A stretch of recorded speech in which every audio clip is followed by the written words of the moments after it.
H.R. 22, or the SAVE Act. I've gotten lots of people asking me questions about this, so let's talk about it. There's a little bit of misinformation floating around out there about it, that it has already passed the House and it's on its way to the Senate. That was the case in the previous Congress.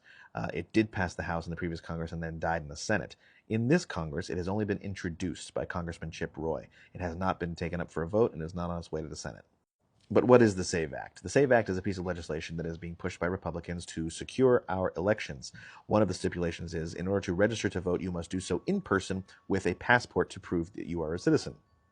That is where this bill runs into its first problem. It's unconstitutional. Requiring a passport to register to vote is a poll tax. Passports are not free. They cost money to acquire them. Therefore, charging somebody something, anything, any amount of money to participate in an election is a poll tax, and the 24th Amendment makes it unconstitutional. The other problem with this bill is that it stipulates that your name on your identification must match your birth certificate. There are quite a few women in this country who have married their husbands and taken their husband's last name that see a little bit of a problem with that.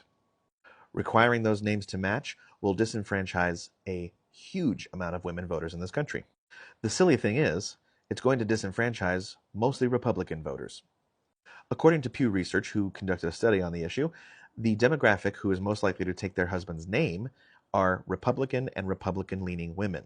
The demographic least likely to take their husband's name are Democrat and Democrat-leaning women.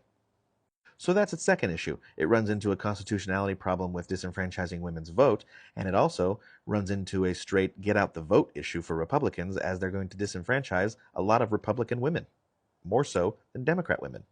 Also, getting back to the passport issue, the majority of passport holders in this country reside in blue states. The citizens of rural red states overwhelmingly do not own a passport and therefore could not register to vote.